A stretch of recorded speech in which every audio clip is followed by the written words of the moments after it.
My wife texted me at 3:47 p.m. on a Tuesday. I'm filing for divorce today.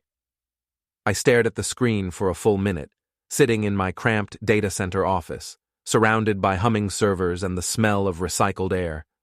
22 years of marriage reduced to 14 words on a cracked iPhone screen. I typed back, "Good luck with your career." The irony wasn't lost on me. Claire's career, the one I'd sacrificed everything for, working double shifts at 3 different jobs to pay for her medical school while she studied late into the night, complaining about how hard organic chemistry was. The career that now apparently meant more to her than our family. Before we dive deeper into this story, I have one small request. Please subscribe, drop a like, comment, and hit that hype button to boost this channel so more people can discover these incredible Reddit stories. My name is Tom Bishop, and I'm 45 years old. I supervise a data center for a mid-sized insurance company in Columbus, Ohio. It's not glamorous work, but it pays the bills and keeps the lights on. Or it did anyway, back when Claire still pretended to care about things like mortgage payments and grocery budgets. Dr. Claire Bishop, she never let anyone forget the doctor part, had been acting strange for months.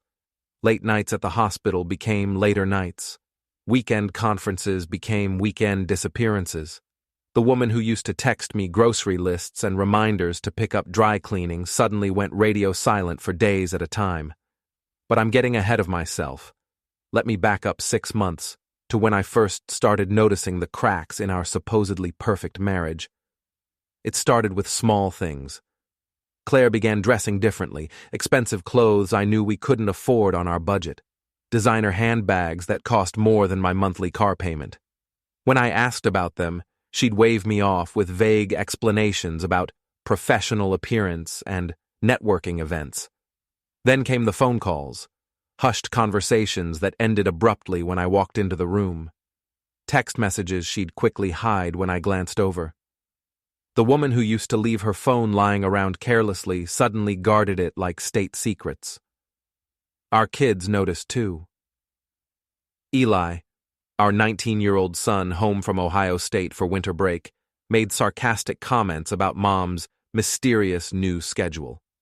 Jenny, our 16-year-old daughter, started asking me why Mom was never home for dinner anymore.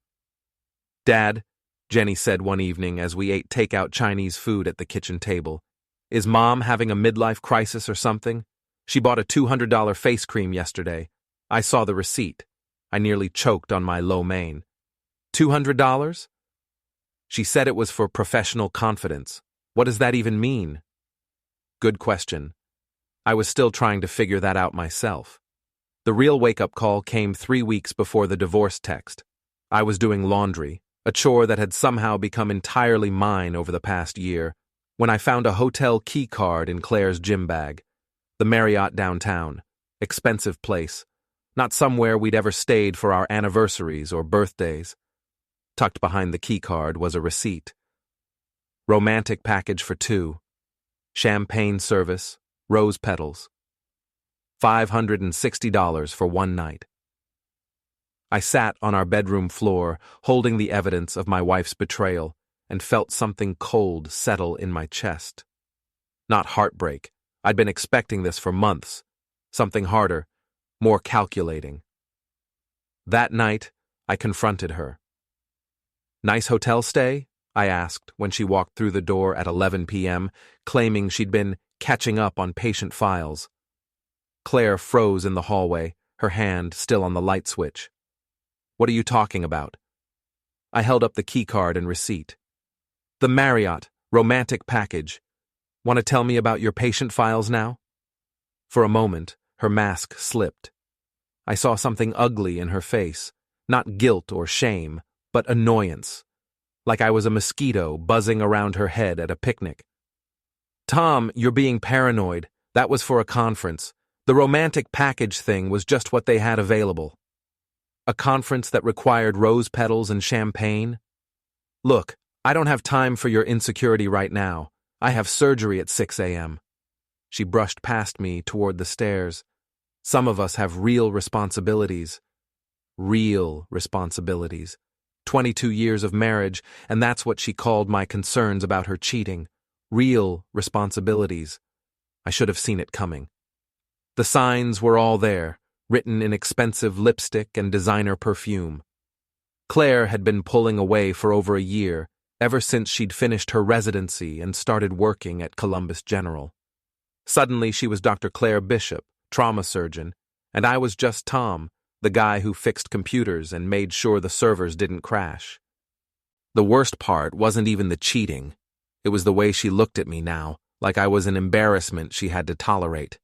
Like the 22 years I'd spent supporting her dreams were just an inconvenience she'd rather forget. But Claire had made one crucial mistake. She assumed I was the same pushover who'd worked 3 jobs to put her through medical school. The same guy who'd nodded and smiled while she climbed the social ladder at hospital fundraisers, introducing me as my husband Tom, with the same enthusiasm she might use to describe a hangnail. She was about to learn that even the most patient man has limits. And when those limits are crossed, sometimes the quiet ones are the most dangerous. The next few weeks were educational. I started paying attention to things I'd previously ignored: Claire's phone habits, her schedule, the names she dropped in casual conversation. Amazing what you can learn when you stop trusting and start observing. Dr. Adam Frazier's name came up a lot. "Adam thinks we should invest in that new surgical equipment," Claire would say over breakfast, not looking up from her phone. "Adam recommended this restaurant," she'd mention when suggesting we try some overpriced bistro downtown. "Adam says trauma surgeons need to network more," was her excuse for yet another evening event I wasn't invited to. Adam, Adam, Adam. The man's name became a soundtrack to our disintegrating marriage. I looked him up online. Dr. Adam Frazier, cardiovascular surgeon at Columbus General. 38 years old, which made him 7 years younger than my wife and 4 years younger than me. His hospital bio photo showed a guy who clearly spent more on hair gel than I spent on groceries. Perfectly white teeth, designer glasses, the kind of smug expression that screamed, "I drive a BMW and talk about my golf handicap at parties." He was married to a woman named Leah, according to his social media. Old money family, judging by the photos of their house in Upper Arlington. The kind of place with a circular driveway and lawn care that cost more than most people's rent. But here's the interesting part. Leah Frazier had become one of Claire's new best friends. They'd started having girls' nights every Thursday, expensive dinners at trendy restaurants where they'd post Instagram photos with captions like, "Living our best lives," and "Strong women supporting strong women." It was almost impressive, really. A coordinated effort. Adam seduces my wife while his own wife befriends her, probably to keep tabs on the situation. Very civilized, very modern, very nauseating. I started following Claire's social media more closely. Her Instagram, which used to feature family photos and pictures of our vacations, had transformed into a lifestyle blog for aspiring trophy wives. Designer handbags, expensive cocktails, selfies with her new circle of doctor friends. The comments were enlightening. "You deserve this happiness, girl," from someone named Dr. Jessica Martinez. "Finally living the life you were meant for," from Leah Frazier herself. "Some people are just meant for bigger things," from a nurse named Patricia, who apparently worked with Claire. The subtext was clear. Tom Bishop, data center supervisor, was not part of the bigger things Claire was meant for. One Thursday evening, I decided to do a little reconnaissance. Claire had left for another girls' night with Leah, claiming they were going to some new wine bar called Elevation. I waited an hour, then drove downtown. I found Claire's car in the parking lot of the Marriott, the same hotel where I'd found the key card. Through the lobby windows, I could see into the hotel bar. There was Claire, all right, but it wasn't a girls' night. She was sitting in a corner booth with Dr. Adam Frazier, leaning across the table like teenagers on a first date. His hand was on her knee. Her fingers were playing with his tie. I sat in my 10-year-old Honda Civic, watching my wife flirt with another man, and felt that cold calculation in my chest grow stronger. They looked so pleased with themselves, so confident in their deception. Claire threw back her head and laughed at something Adam said, the same laugh she used to save for my jokes. My phone buzzed. A text from Claire. Running late tonight. Leah's having relationship drama. Might not be home until after midnight. Don't wait up. I screenshotted the message, noting the timestamp. Then I took photos of her car in the hotel parking lot, and a few more of the happy couple through the bar window, just in case I needed them later, because I was starting to realize that I would need them later. When Claire finally came home at 1:30 a.m., reeking of expensive cologne that definitely wasn't mine, I pretended to be asleep. She slipped into bed carefully, probably thinking she was being considerate, or maybe just hoping to avoid another confrontation. The next morning, she was back to her normal routine, rushing around the kitchen, grabbing coffee, checking her phone constantly. "How was girls' night?" I asked, buttering toast with deliberate calm. "Oh, you know, same drama, different day. Leah's having issues with Adam working so much. She didn't even look up from her phone as she lied to my face. These surgeon wives have such a hard time understanding the demands of the profession." The irony was so thick I could have cut it with a scalpel. "Must be tough," I agreed. "Being married to someone whose career comes first." That got her attention. She glanced up sharply, probably trying to figure out if I was being sarcastic. But I kept my expression neutral, just a supportive husband making conversation. "Exactly," she said finally. "Some people just don't understand ambition." Some people. Not Leah doesn't understand. Some people. The woman couldn't even be bothered to maintain her own lies anymore. That weekend, Claire announced she was going to a medical conference in Cincinnati. 2 days, 1 night, very important for her career development. She'd be staying at the conference hotel, networking with other trauma surgeons, attending seminars on new techniques. "Will Adam be there?" I asked innocently. "I think so. Most of the Columbus General staff are attending." She was packing her nicest lingerie, I noticed. Funny how medical conferences required sexy underwear these days. After she left, I called the conference center in Cincinnati. No medical conference that weekend. No events scheduled at all, actually. The place was closed for renovations. So where was my wife spending her romantic weekend? I had a pretty good idea, but I decided to find out for sure. I drove to Adam Frazier's house in Upper Arlington. Big colonial, perfectly manicured lawn, 3-car garage. Leah's Mercedes was in the driveway, but Adam's BMW was nowhere to be seen. Interesting. I parked down the street and waited. Around noon, Leah came out to get her mail. She was dressed casually, hair in a ponytail, no makeup. Not the look of someone whose husband was away at a conference while she stayed home alone. She looked relaxed, happy even, like someone whose weekend plans were going exactly as expected. That's when it hit me. Leah wasn't the innocent wife being deceived. She was part of it. The girls' nights, the friendship with Claire, the convenient alibis, it was all orchestrated. Adam and Leah Frazier were playing a long game, and my wife was too stupid to realize she was being played too. Or maybe she didn't care. Maybe the thrill of the affair, the expensive gifts, the taste of a lifestyle I could never provide. Maybe it was worth being someone's side piece. Either way, Claire had made her choice. She'd chosen Dr. Adam Frazier and his world of surgical schedules and charity galas and houses with circular driveways. Fine. But choices have consequences. And I was about to teach all 3 of them exactly what those consequences looked like. I spent Claire's fake conference weekend doing research. Not the kind they teach in library science classes, but the kind you learn when your marriage is falling apart and you need to understand exactly who you're dealing with. Dr. Adam Frazier, I discovered, had quite the reputation around Columbus General. A quick search of local news archives turned up some interesting stories. 3 years ago, there'd been a harassment complaint filed against him by a surgical nurse. The case was settled quietly, sealed records, but the nurse had transferred to a different hospital shortly afterward. 2 years ago, another incident.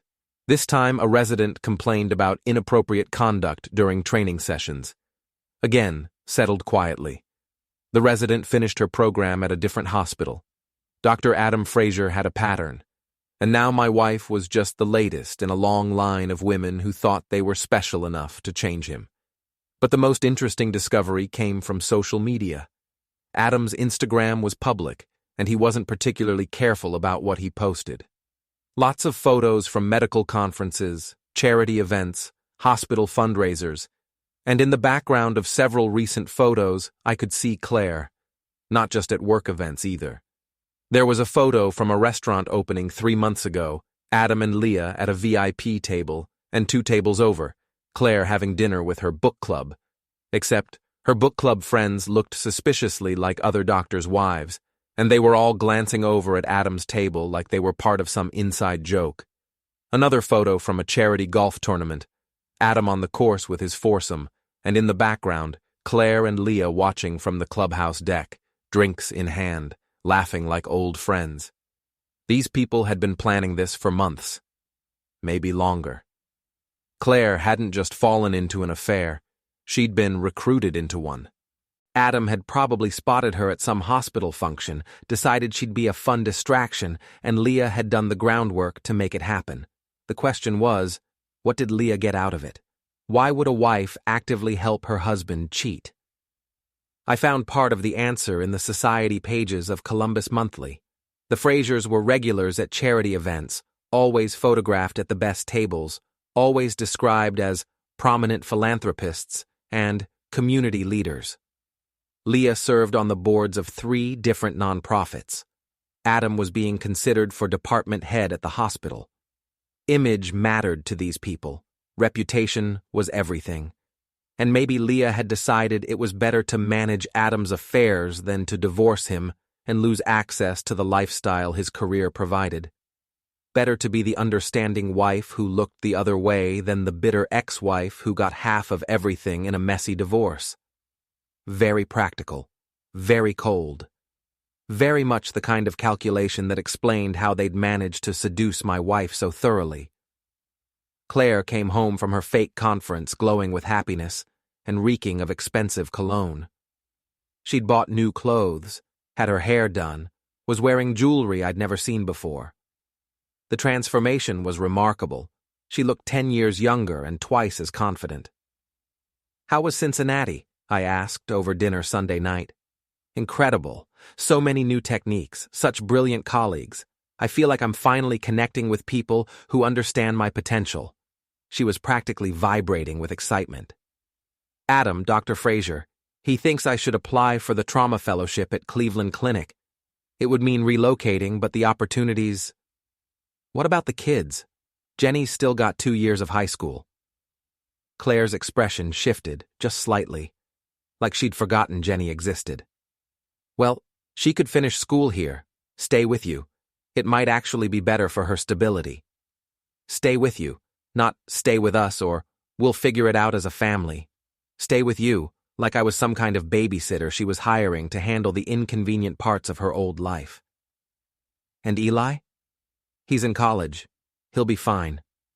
She waved away our son's existence like it was a minor detail.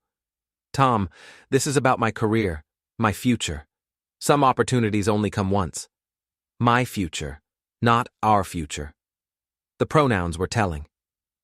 That night, after Claire fell asleep, I went through her phone. She'd gotten sloppy about hiding it, probably figured I was too beaten down to fight back anymore. The text thread with Adam was illuminating. "Adam, can't wait to get you alone again. Hotel room was incredible." Claire, best weekend of my life. When can we do it again? Adam, Leah's going to her sister's next weekend. My place? Claire, perfect. I'll tell Tom I'm covering someone's shift. And then the message that made my blood run cold. Adam, have you thought more about what we discussed? About making this permanent? Claire, yes, I want that. I want the life we talked about. Adam, Cleveland Fellowship would be perfect timing. Fresh start. Claire, what about Tom and the kids? Adam, Tom's a grown man. He'll figure it out. Kids are resilient. You can't sacrifice your happiness for other people forever. Other people. That's what we'd become to her. Other people. I screenshotted everything, then put her phone back exactly where she'd left it. My hands were shaking, but not from sadness. From rage. Pure, focused rage at the casual way they'd discussed dismantling my family. The next morning, I called in sick to work. I had research to do. First stop, Columbus General Hospital. I sat in the parking lot during lunch hour, watching the staff come and go. It didn't take long to spot Adam Frazier. He was exactly what I'd expected. Tall, confident, expensive suit, the kind of guy who'd never had to work 3 jobs to pay someone else's tuition. He was with a group of other doctors, all laughing at something he'd said. The center of attention, the alpha of his little pack. I could see why Claire was attracted to him. He represented everything I wasn't. Wealthy, prestigious, socially connected. But I also saw something else. The way he checked his phone constantly, scanning the parking lot like he was looking for someone. The way he touched the arm of a young nurse who brought him coffee, just a little too long to be professional. Dr. Adam Frazier was still hunting. Claire might think she was special, but to him, she was just the current conquest. There would be others after her, just like there had been others before her. That gave me an idea. I spent the rest of the week gathering intelligence. I followed Claire to her Thursday girls' night with Leah, which was actually dinner at an expensive restaurant followed by drinks at Adam's house, while Leah conveniently disappeared for a few hours. I photographed Adam's car at various hotels around the city, always with Claire's car parked nearby. I documented every lie Claire told about her schedule, every fake conference and imaginary shift change. And I started making friends with people who worked at Columbus General. Not the doctors, they were part of Adam's circle, loyal to their own. But the support staff, the people who saw everything and were usually invisible to the medical elite. A maintenance worker named Pete, who'd worked at the hospital for 15 years. A cafeteria supervisor named Maria, who knew all the gossip. A security guard named Dave, who worked the night shift and saw who came and went after hours. These people noticed things. They remembered which doctors were sleeping with which nurses. They knew about the harassment complaints that got buried. They understood exactly what kind of man Dr. Adam Frazier really was. And they were more than happy to share what they knew with someone who was genuinely interested in listening. By the end of the week, I had enough information to destroy Adam Frazier's career and reputation. The question was, what was I going to do with it? The answer came Friday night, when Claire announced she was filing for divorce. Not asking for a trial separation. Not suggesting marriage counseling. Filing for divorce like it was already decided. Like I didn't get a vote in the matter. "I've been thinking about this for months," she said, not even looking at me as she delivered the news. "We've grown apart. We want different things. It's better for everyone if we just admit it and move on." Everyone. Like she'd consulted the kids about whether they wanted their parents to divorce. What about Jenny and Eli? They'll adjust. Kids are more resilient than people think. She was using Adam's words, I realized. Even her reasons for leaving me weren't her own anymore. And financially? I've talked to a lawyer. We'll split everything 50-50, of course. Though I think I should keep the house, since my income potential is higher. She said it like she was doing me a favor. "You can find a nice apartment somewhere, maybe closer to your work." A nice apartment. After 22 years of marriage, I got a nice apartment while she kept the house I'd helped pay for with money I'd earned working overtime to fund her medical education. That's when I realized Claire had made a crucial miscalculation. She thought I was the same passive, accommodating man who'd spent 2 decades putting her needs first. She expected me to roll over, accept whatever terms she offered, and fade quietly into the background of her new life. She was wrong. I wasn't the same man she'd married. 22 years of sacrifice had taught me patience, but it had also taught me how to plan, how to work toward long-term goals, how to be methodical and thorough. Claire wanted a divorce? Fine, but she was going to get exactly what she deserved. And so was Dr. Adam Frazier. I started with something small, a test, really, to see how far I was willing to go and how carefully I needed to cover my tracks. Adam Frazier drove a silver BMW 750i, license plate surgeon, because subtlety had never been his strong suit. He parked it in the doctor's section of the hospital parking garage, always in the same spot, like he owned the place. On Monday morning, I called in sick again and drove to Columbus General. The parking garage was easy to access. Just follow another car through the gate, park in the visitor section, walk around like you belonged there. I found Adam's BMW exactly where I expected it. Pristine condition, probably detailed weekly, the kind of car that screamed, "I make more money than you and I want everyone to know it." I didn't damage it. That would have been too obvious, too traceable. Instead, I did something much more subtle and infinitely more satisfying. I had a key to the hospital's service areas, courtesy of my new friend Pete, the maintenance worker. He'd mentioned that the medical waste disposal was handled by an outside company, and sometimes bags would leak or tear, creating quite a mess. It took me 20 minutes to collect what I needed: fish scraps from the cafeteria dumpster, soiled linens from the laundry service, and one bag of medical waste that had developed a particularly potent aroma. Getting into Adam's car was easier than I'd expected. The BMW's security system was impressive, but it couldn't account for a maintenance worker who'd learned a few tricks about getting into locked vehicles over the years.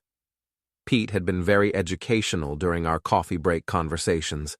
I distributed my collection strategically throughout the car's interior, fish scraps under the seats, where they'd be hard to find but impossible to ignore, soiled linens stuffed into the air conditioning vents, and the medical waste, well, that went directly onto the driver's seat, contained in a bag that would leak slowly over the course of several hours.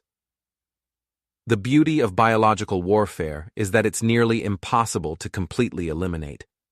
Even after professional cleaning, Adam's precious BMW would never smell quite right again. I was back in my own car, parked across the street, when Adam discovered my gift. Even from a distance, I could see his reaction. The way he recoiled from his own vehicle, the frantic phone calls, the gestures of disgust as he tried to explain to someone, probably Leah, why he'd need a ride home. A tow truck arrived within an hour. Adam's BMW, all $60,000 of German engineering, loaded up and hauled away like garbage. It was petty, it was juvenile, it was absolutely perfect. But it was also just the beginning. That evening, Claire came home in an unusually bad mood. She'd barely spoken during dinner, just picked at her food and checked her phone constantly. "Everything okay at work?" I asked, the picture of concerned, husbandly support. "Someone vandalized Adam's car today. Can you believe that? What kind of person does something so malicious?" She was genuinely upset, like the attack on her boyfriend's vehicle was a personal affront. "That's terrible. Any idea who might have done it?" "Probably some jealous resident. Adam's been passed over for promotions before because he's so successful. There are a lot of bitter people at that hospital." She shook her head in disgust. "The smell was so bad they had to tow the car. It'll take weeks to get it properly cleaned." I made appropriate sympathetic noises while internally celebrating. Weeks without his precious BMW meant weeks of Adam looking less impressive, less successful. It was amazing how much a man's confidence could depend on his choice of transportation. But the real payoff came later that week, when Claire mentioned that Adam had been stressed about the incident. "He's worried it might be connected to some of the complaints filed against him a few years ago," she said, not realizing she was giving me valuable intelligence. People hold grudges in the medical field. One false accusation can ruin a career. False accusation. Interesting choice of words. Claire clearly believed Adam's version of events, where harassment complaints were just jealous colleagues trying to bring down a successful man. She had no idea what kind of man she was really dealing with. But I was starting to get a clearer picture. I spent the next few days expanding my network at Columbus General. Maria, the cafeteria supervisor, introduced me to Janet, a nurse who'd worked there for 12 years. Janet introduced me to Dr. Patricia Williams, an emergency room physician who'd had her own run-ins with Adam Frazier. "He's a predator," Dr. Williams told me over coffee at a diner near the hospital. "Charming, successful, knows exactly how to pick his targets. Always women who are new to the hospital, or going through difficult times, or looking to advance their careers. Like my wife. I'm sorry, Tom. I really am. But Claire isn't his first victim, and she won't be his last." She stirred her coffee thoughtfully. "The problem is, he's protected. Department politics, hospital administration, his wife's family connections. Adam Frazier is essentially untouchable. What about the harassment complaints?" Settled quietly. The hospital's legal team is very good at making problems disappear, and the women involved, well, they usually decide it's easier to just move on than to keep fighting. So he gets away with it. Every time. Dr. Williams leaned forward, lowering her voice. But here's the thing about men like Adam. They get overconfident. They start taking bigger risks, making sloppier choices. Eventually, they make a mistake big enough that even money and connections can't fix it. What kind of mistake? The kind that gets witnessed by the right people, the kind that gets documented, the kind that becomes impossible to deny or cover up. She smiled grimly. Adam's been getting careless lately. All that time spent on his affair with your wife, he's been neglecting his usual precautions. That gave me an idea. A bigger, more ambitious idea than stinking up his car. Dr. Williams, how would someone go about documenting that kind of mistake? Hypothetically? She grinned. Well, hypothetically, someone would need to be in the right place at the right time with the right equipment, and they'd need to be very, very patient. Patience. That was something I had in abundance. 22 years of putting Claire's needs first had taught me how to wait for the right opportunity, and Dr. Patricia Williams had just told me exactly what I needed to wait for. That weekend, while Claire was at another fake girls' night with Leah, I did some reconnaissance at Adam's house. The Colonial in Upper Arlington was even more impressive up close. Professional landscaping, security system, the kind of place that screamed old money and new success. But every security system has weaknesses. Every house has blind spots, and every routine has patterns that can be observed and exploited. Adam and Leah Frazier were about to learn that their carefully orchestrated affair had attracted the attention of someone who was very good at observing patterns. Someone who had nothing left to lose and plenty of time to plan. Someone who was just getting started. The key to destroying someone's life, I learned, is patience and documentation. You can't just strike once and hope for the best. You need to build a case, gather evidence, and wait for the perfect moment to use it. Over the next 2 weeks, I became a student of Adam Frazier's routine. He arrived at the hospital every morning at 6:30 a.m., always parking in the same spot. He'd gotten a replacement BMW, this one with the license plate Surgeon 2. He took lunch at 1 p.m., usually in the doctor's lounge, but sometimes at expensive restaurants around the city. He left work between 7 and 8 p.m., depending on his surgery schedule, and twice a week on Tuesdays and Thursdays, he made an additional stop, the Grandview Heights Marriott. Same hotel where I'd first spotted him with Claire.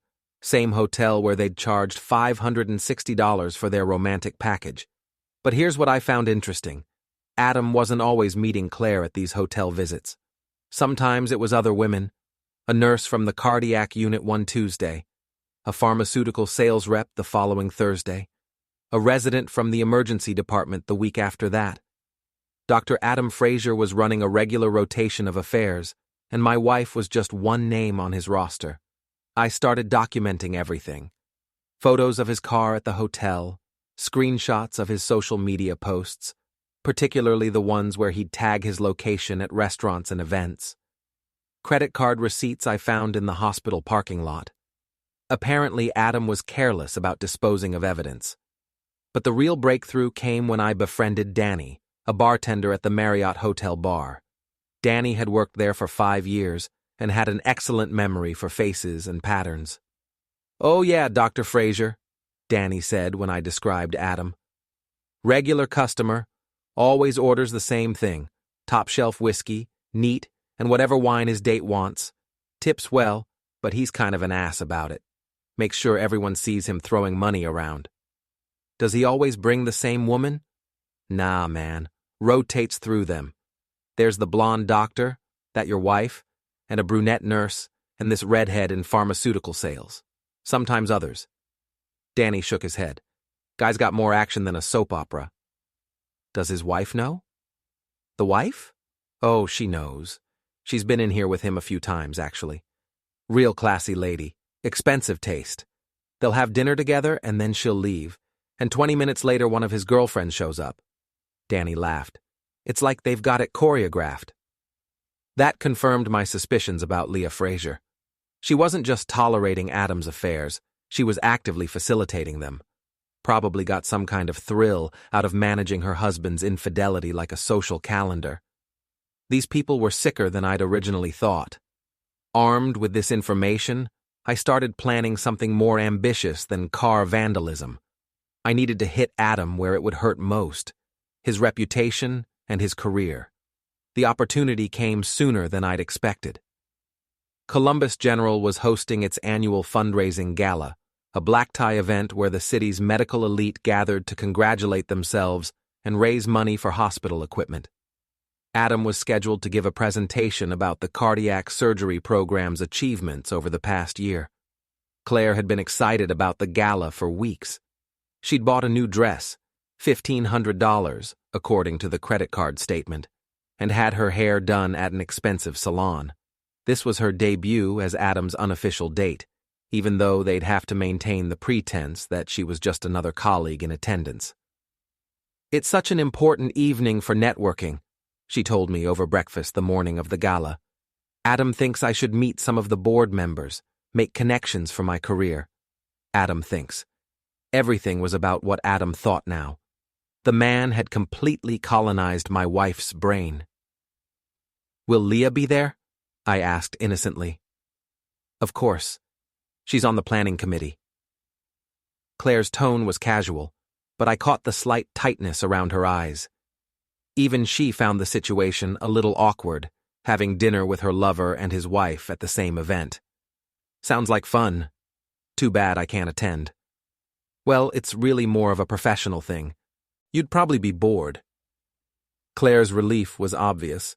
The last thing she wanted was her boring data center supervisor husband cramping her style at her fancy medical gala. What Claire didn't know was that I'd already secured an invitation to the gala. Dr. Patricia Williams had mentioned that the hospital was always looking for corporate sponsors, and my company had a small budget for community relations. A $500 donation had earned me a seat at one of the back tables, far from the medical elite, but with a perfect view of the proceedings. The gala was held at the Columbus Museum of Art, an elegant venue with high ceilings and dramatic lighting. I arrived early, dressed in my best suit, not as expensive as what the doctors were wearing, but respectable enough to blend in with the crowd. I spotted Claire immediately. She looked stunning in her new dress, confident and radiant in a way I hadn't seen in years. She was standing with a group of other doctors' wives, laughing at something Leah Frazier had said. Adam was holding court near the bar, surrounded by colleagues and hospital administrators. He looked exactly like what he was, a successful, charismatic surgeon at the peak of his career. The kind of man who'd never had to worry about money or status or whether people would take him seriously. The kind of man my wife had decided she deserved instead of me. I spent the cocktail hour circulating, listening to conversations, observing the social dynamics. The medical community in Columbus was smaller than I'd expected, and everyone seemed to know everyone else's business. There was a lot of gossip about affairs, divorces, career moves, and political maneuvering within the hospital system. And there was quite a bit of talk about Dr. Adam Frazier. "He's brilliant, but he's got a wandering eye," I overheard one nurse tell another. "Leah must be a saint to put up with it." someone else commented. Or she's got her own arrangements, came the reply, followed by knowing laughter. These people all knew about Adam's affairs. They knew about Leah's complicity. They knew about the harassment complaints and the quiet settlements. But they also knew that Adam was protected by hospital politics and his wife's family money. Knowledge without consequences. That was Adam Frazier's superpower. But I was about to change that equation. When Adam took the stage for his presentation, I was ready. I'd positioned myself near the audio-visual equipment, close enough to observe but far enough away to avoid suspicion. Adam's presentation was polished and professional, full of statistics about surgical success rates and patient outcomes. He was clearly comfortable public speaking, confident in his expertise, basking in the attention of his peers. That confidence was about to become a liability. During the question and answer session after his presentation, I stood up. Dr. Frazier, I have a question about professional ethics in the surgical department. The room went quiet. This wasn't the kind of question typically asked at fundraising galas. Adam's smile faltered slightly, but he recovered quickly. Of course. What would you like to know? I'm curious about how the hospital handles complaints against senior staff members, particularly regarding inappropriate relationships with subordinates. The silence in the room was deafening. Every conversation stopped. Every head turned toward me.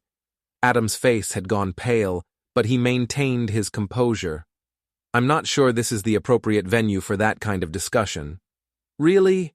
Because I think transparency about hospital policies is exactly what potential donors should hear about.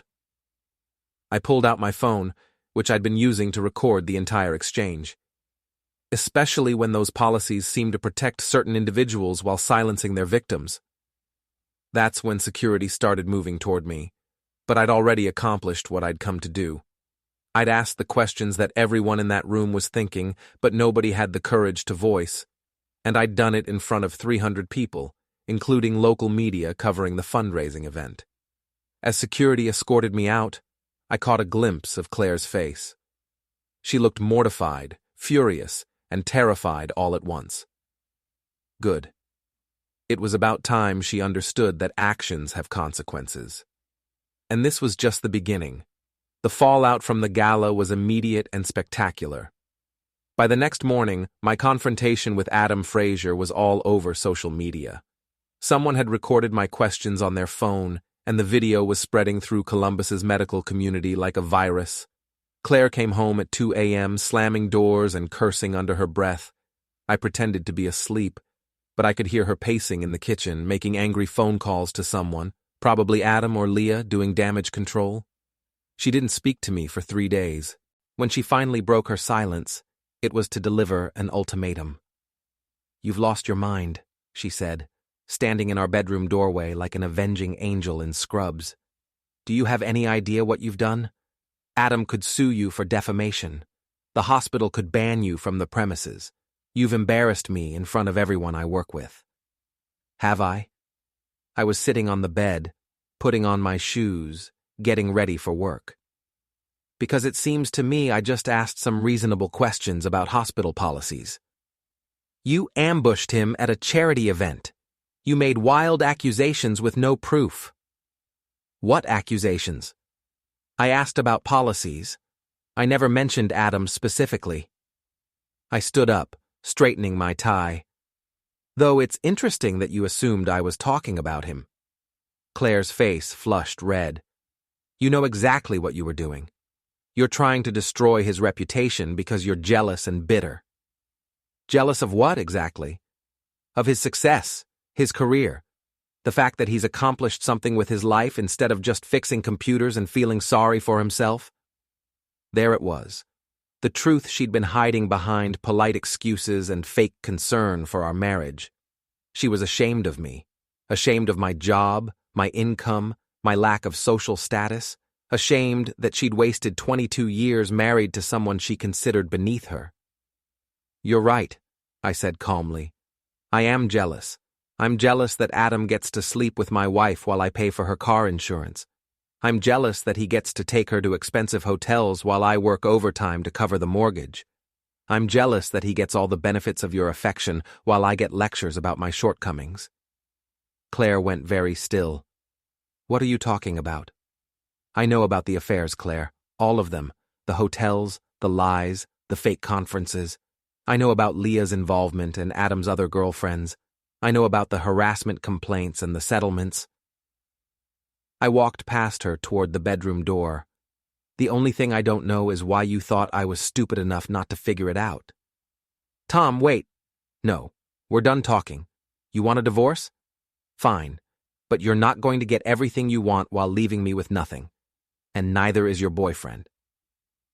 I left her standing there, probably trying to calculate how much I knew and how much damage I could do with the information. The answer was quite a lot. That afternoon, I had lunch with Dr. Patricia Williams. She'd heard about the gala incident, of course. The entire hospital was buzzing with gossip about the mysterious man who'd confronted Adam Frazier in public. "You've got balls. I'll give you that," she said, grinning over her sandwich. "Adam's been walking around like someone killed his dog, and Leah's been making frantic phone calls to hospital administrators all morning." "Good. They should be worried." "Oh, they are. But Tom, you need to be careful.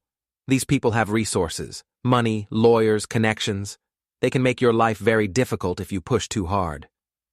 "They've already made my life difficult. At this point, I don't have much left to lose." Dr. Williams studied my face for a moment. "What's your end game here? What do you actually want?" It was a good question. What did I want? Revenge, obviously. But what kind of revenge would actually satisfy me? "I want them to face consequences for their actions. Real consequences, not just quiet settlements and covered-up complaints. I want Adam's victims to see that he's not untouchable. And I want Claire to understand that she can't just throw away our family for a fantasy that was never real in the first place. That's a tall order. Maybe. But I've got time and motivation. And I've learned a lot about patience over the past 22 years. Dr. Williams nodded slowly. "In that case, there's something you should know. The hospital administration is conducting a review of Adam's department. Officially, it's routine quality assurance. Unofficially, your little stunt at the gala has them worried about liability issues." "What kind of review?" "Personnel files, patient complaints, staff evaluations. The kind of review that might uncover patterns of behavior that previous investigations missed." She leaned forward. "The kind of review that might be very interested in additional documentation if someone happened to have it." I thought about all the photos I'd taken, all the evidence I'd gathered, all the testimony I'd collected from hospital staff who'd witnessed Adam's behavior over the years. Hypothetically, if someone had that kind of documentation, how would they go about sharing it with the review committee? Hypothetically, they could send it anonymously to the hospital's compliance department, along with contact information for potential witnesses who might be willing to provide testimony. Dr. Williams smiled. Hypothetically. That evening, I spent 3 hours compiling everything I'd gathered about Adam Frazier into a comprehensive report. Photos of his car at various hotels, screenshots of his social media posts, testimony from hospital staff about his behavior, documentation of the pattern of harassment complaints over the years. But the crown jewel was a series of recordings I'd made using a voice-activated app on my phone during my visits to the hospital. Conversations with staff members who'd witnessed Adam's inappropriate behavior, comments from nurses about his reputation, discussions with other doctors about the complaints that had been covered up, all perfectly legal since I'd been in public spaces and hadn't recorded anyone without their knowledge during private conversations. I sent the entire package to the hospital's compliance department, along with contact information for Dr. Patricia Williams and several other staff members who'd agreed to serve as witnesses if needed. Then I sat back and waited for the fireworks to begin. They didn't take long. 2 days later, Adam Frazier was placed on administrative leave, pending the outcome of the hospital's investigation. The news spread through Columbus's medical community like wildfire. Claire came home that evening looking like she'd been hit by a truck. They suspended him, she said, collapsing into a kitchen chair. Administrative leave. They won't say why, but everyone knows it's because of what you did at the gala. What I did was ask questions. If asking questions got Adam suspended, maybe the problem isn't the questions. You don't understand. This could destroy his career. Everything he's worked for. Good. Claire stared at me like I was a stranger. How can you say that? How can you be so cruel? Cruel? I laughed, but there was no humor in it. Claire, this man has been sexually harassing women at that hospital for years. He's used his position to coerce residents and nurses into relationships. He's destroyed careers and covered up complaints. And you're worried about him being held accountable? Those are just rumors, gossip. You don't have any proof. Actually, I do, quite a lot of it, which is now in the hands of people who can do something about it. The color drained from Claire's face. What kind of proof? The kind that shows Adam Frazier is a predator who's been protected by hospital politics and family money for too long. The kind that shows his wife has been actively helping him target his victims. The kind that shows your boyfriend isn't the successful, ethical surgeon you thought he was. Claire was quiet for a long moment. When she finally spoke, her voice was barely a whisper. What happens now? Now Adam faces the consequences of his actions. The hospital completes its investigation. The victims get their voices heard. And you get to decide whether you want to stand by a man who's about to lose everything or try to salvage what's left of our family. And if I choose Adam? I looked at my wife of 22 years, this woman I'd sacrificed everything for, who'd thrown our marriage away for a fantasy that was crumbling around her. Then you'll discover that some choices can't be undone, and some consequences can't be avoided. Is that a threat? No, Claire. It's just reality, the same reality Adam Frazier is about to face. She left the house that night and didn't come back. I heard through Dr. Williams that she'd moved in with Leah Frazier, probably trying to provide emotional support during Adam's crisis. It was almost touching, really. My wife, standing by her man even as his world collapsed around him. She had no idea how much worse things were about to get.